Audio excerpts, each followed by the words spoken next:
You ever wake up thinking you're finally done with chaos, only to find 6 police cars parked in your driveway before you even finish your coffee? That was my Saturday. I was standing barefoot on the porch of my new lakefront mansion, mug in hand, just soaking in the quiet mountain air, when this woman in a cream suit starts waving papers at me like she's serving divine justice. "You're a squatter," she yelled. "This property belongs to the homeowners association." Her voice sliced through the morning like a chainsaw, and I remember thinking, "Lady, I've been shot at by cartel accountants, I can handle this." But the funny thing was, those cops looked dead serious. 12 officers, hands near their weapons, ready to arrest a guy in pajama pants. The woman introduced herself as Clarissa Vaughn, president of the Summit Ridge Lake HOA, and she acted like she owned the mountain. She held up a survey map, all official looking, claiming my mansion sat on community land. The neighbors were out too, phones recording whispering like they were watching a live eviction. Before I could even finish my sentence, a black government car rolled up behind the patrol cruisers. Out stepped Mayor Douglas Rayner. Tie-straight expression unreadable. He looked from her to me, then said loud enough for everyone to hear, "Mrs. Vaughn, you just threatened a federal witness under protection. I'd choose your next words carefully." The crowd went silent, and that's when her face drained of color. But before I tell you how a mayor ended up defending me in front of half the county, I should probably start from the beginning. My name's Nathan Cole. I'm 38, a former FBI investigator who spent a decade chasing financial crime. After wrapping one of the biggest money laundering cases of my career, I was ready to retire. No more 3 a.m. stakeouts, no more suits that smell like old coffee, just a quiet place to breathe. So when I saw a federal auction listing for an 8-bedroom mansion by a lake in Colorado, priced at $120,000, I figured maybe retirement wasn't going to be so bad after all. The house had a history, sure, it used to belong to a crime family we'd taken down. But I wasn't afraid of ghosts, at least not the kind that leave fingerprints. The FBI still had surveillance gear in the basement hidden behind what looked like a wine cellar. Cameras, recorders, servers, 15 years of footage still running. When my old boss, Director Fields, heard I'd won the bid, she smiled that sly smile of hers and said, "Perfect. That community's been on our radar. Keep your eyes open, Nathan. Call it an extended field assignment." A week after moving in, I met Clarissa. She showed up in a golf cart that looked more expensive than most sedans, carrying a leather portfolio like a sword. "Mr. Cole," she said, "you're already in violation of community standards." I laughed, thinking she was joking, but she wasn't. She handed me a thick packet, 47 violations, totaling $38,000 in fines. I'd lived there 6 days. "Violations transfer with the property," she said. "That's HOA policy." When I refused to let her inspect the premises, she leaned close enough that I could smell the perfume and venom mixed together. "Refuse inspection," she whispered, "and we begin foreclosure." Before she left, her assistant, a nervous young surveyor named Eli Ward, mumbled to me, "Check the original county records. The lines don't match." Then he rushed off like he'd said too much. That night I compared the survey from my closing documents to the one she'd brought. They'd moved the boundary 200 feet east enough to claim my mansion sat on their common land. The kind of manipulation that only works if no one bothers to double-check. But I was trained to notice details that didn't fit. When I reviewed the surveillance system, I caught Clarissa on camera right after she left my porch calling someone from her golf cart. Her words were crystal clear. "We have a problem. The new owner isn't some mob guy. He's former FBI. I don't care if it's risky, we can't stop now." I remember leaning back in my chair, half amused, half furious. These people were running a racket out of an HOA. I'd seen cartel fronts cleaner than this. The next morning, my water shut off. No notice, no warning. Just a dry faucet and a note taped to the door saying service suspended pending ownership verification. That's when I realized this wasn't about rules or lawn height, it was about control. Clarissa and her husband, State Senator Vaughn, had built a machine to steal property from residents through fake surveys and legal intimidation. Elderly families, single parents, anyone who couldn't fight back. They took their homes and flipped them for profit through a shell company called Summit Valley Holdings.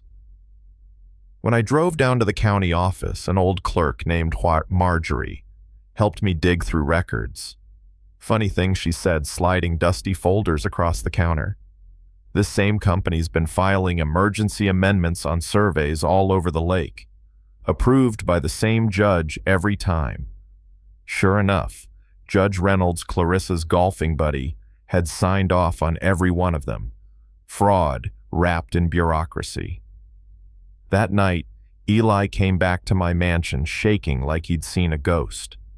He confessed everything, how Clarissa forged historical land grants, how they blackmailed him with student loans and his mother's medical bills, how 7 families had already been forced out. Then he handed me a flash drive. "It's all here," he said. "Emails, maps, payoffs. They're planning to take your house next week at the emergency HOA meeting." I called Director Fields. "They're moving fast," I told her. She replied, "Then so will we. The mayor's with us. He's been waiting to nail her for years." The night of that meeting, a thunderstorm rolled in like it knew what was coming. The community center was packed, lights flickering, air thick with tension. Clarissa stood at the podium in a black power suit, voice dripping with authority. "We must protect our property values," she said. "Mr. Cole is occupying community land once owned by criminals." She clicked a remote showing slides of my house, my face, even my FBI badge photo. I could feel the room turning fear, suspicion whispers. Then I stood up. "Mind if I respond?" I asked. "You're not a member," she snapped. That's when Mayor Rayner's voice echoed from the back. "He's got every right to speak." The crowd parted as he walked forward with a group of quiet, serious-looking people I recognized instantly FBI agents. I plugged my laptop into the projector. "Let's talk about criminals," I said. Then I played the video of Clarissa paying Eli in cash, instructing him to move property lines. Gasps rippled through the crowd. Next clip, Clarissa meeting with Judge Reynolds, marking targets on a map. "The Jenkins are old. They'll settle fast," she'd said. People started murmuring, recognizing names, neighbors who'd lost their homes. And then came the audio of her husband. "If he shows evidence, call it fake. Say he's unstable." When that finished, you could have heard a pin drop. Then Mayor Rayner stepped forward.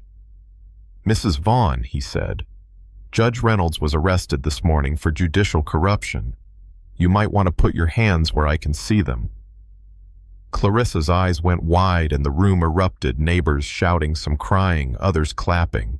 FBI agents moved in, cuffing her and the senator, while the crowd filmed on their phones. Clarissa looked at me shaking and hissed, "You set me up." I told her quietly, "No. You set yourself up the moment you decided everyone else's property was yours." Eli got probation and community service for cooperating. The Vaughns, 22 years each for racketeering and fraud. The HOA was dismantled, rebuilt under new leadership, and every stolen property returned to its owners. Turns out Clarissa's little empire had stolen over $50 million in assets. Months later, the mansion became the heart of the neighborhood. We held barbecues on the lawn where her private HOA property signs once stood. Kids played by the lake, laughter echoing where fear used to live. One evening, a woman approached me, early 30s, confident with eyes that carried history. "Mr. Cole," she said, "I'm Emily Vaughn, Clarissa's daughter." I froze. She smiled softly. "Relax. I work for the Department of Justice now. I tried to expose them years ago, but no one believed me. I was your inside source. I didn't know what to say." She handed me a letter signed by every family her parents had heard a fund to protect elderly homeowners from fraud. "We'd like you to sit on the board," she said. I looked out over the lake, the sunset glowing on the water, and thought maybe justice isn't just about punishment. Maybe it's about people finding their way back to who they were supposed to be. A year later, I got a letter from a federal prison. Clarissa wanted a character reference to join a paralegal program helping inmates understand their legal rights. I almost laughed, but when I read her note, something in it felt real. She wrote, "I can't undo what I did, but I can stop others from being exploited by paperwork and lies. I learned that from you. So I signed it, not forgiveness, just acknowledgement. Now the mansion's just a home again. The cameras still work, but they capture barbecues, sunsets, and the kind of peace I thought I'd never earn. Sometimes at night I stand on the balcony and listen to the lake breathe, thinking about how a single act of greed nearly destroyed a community, and how standing your ground calmly with truth as your only weapon can flip the entire script. So tell me, what would you have done? Would you have fought them like I did, or walked away and let the system chew someone else up next? Drop your thoughts in the comments, hit subscribe.